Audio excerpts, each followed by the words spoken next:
যে গ্ৰুপ দি এইবাৰ মানে যিবিলাক ছাত্ৰ ছাত্ৰী এক্সাম দিব, যে আগষ্টৰ 3 তাৰিখ থেকে এক্সাম আৰম্ভ হ'ব, যে ইয়াৰ পৰা প্ৰিভিয়াছ হয় এইবিলাক।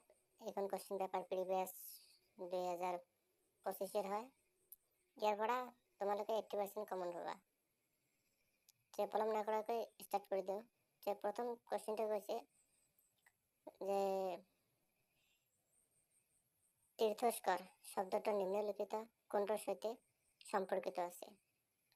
নিম্নলিখিত ইয়াৰ পৰা কি আছে? এ নম্বৰ আছে জৈন ধৰ্ম, বি নম্বৰ আছে বৌদ্ধ ধৰ্ম, চি নম্বৰ আছে শিখ ধৰ্ম আৰু ডি নম্বৰটো আছে হিন্দু ধৰ্ম।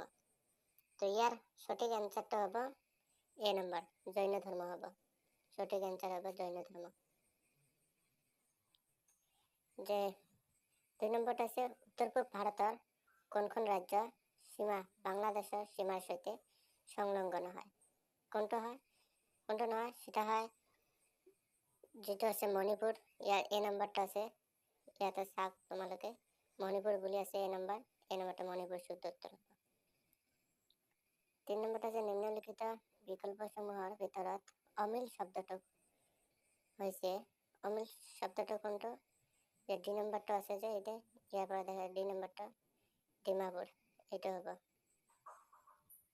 যে 4 নম্বৰটো হৈছে লাই হাৰাওয়া উৎসৱটি নিম্নলিখিত কোন জাতিগোষ্ঠীৰ সৈতে সম্পৰ্কিত হয়? কোন জাতিগোষ্ঠীর সাথে সম্পর্কিত হয়? এটা হচ্ছে মেইতেই। 2 নম্বরটা মেইতেই জাতিগোষ্ঠীর সাথে সম্পর্কিত হয়। মেইতেই জাতিগোষ্ঠীর সাথে কি হয়? সম্পর্কিত হয়। 5 নম্বরটা কি কৈছে? কাংলা দুর্গটো উত্তর পূব ভারতের কোন ঠাইত অবস্থিত?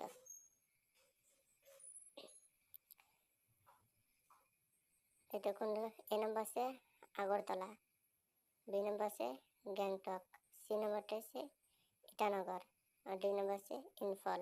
সঠিক অ্যান্সার হবে এটা ডি নম্বরটা আছে ইম্ফল। এই ইম্ফলটা সঠিক অ্যান্সার হবে।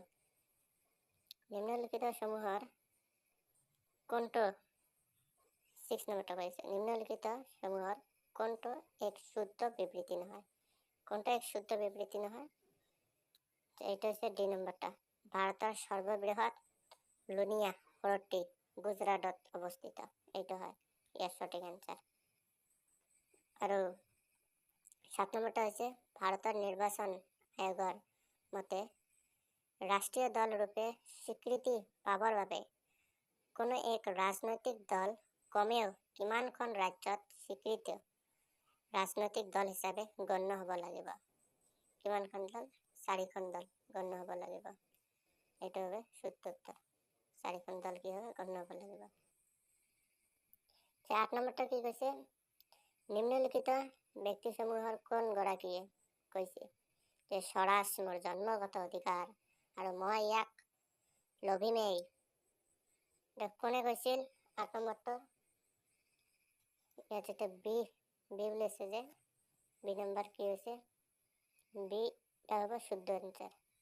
বাল গঙ্গাধৰ তিলক।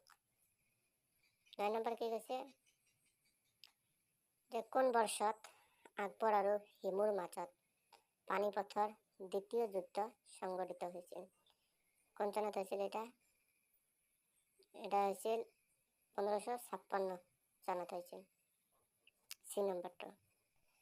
যে 10 নম্বৰটো হৈছে ভাৰতৰ নিৰ্বাচন আয়োগে ভাৰতৰ বিধানসভা নিৰ্বাচনত কেতিয়া প্ৰথমবাৰৰ বাবে ভোটদানৰ বিকল্পসমূহত ওপৰৰ এটাও নহয় নেটো বিকল্পটো মানে বলবৎ কৰিছিল?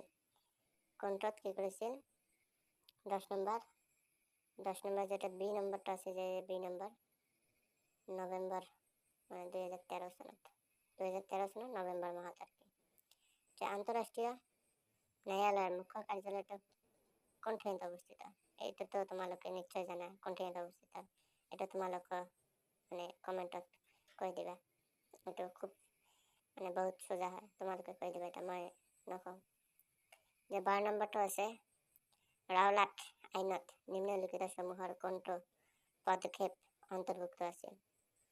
কোনটো আছিল? এইটো আছিল এই নম্বৰটা আছে বিদেশী সামগ্ৰীৰ বাধ্যতামূলক ক্ৰয়।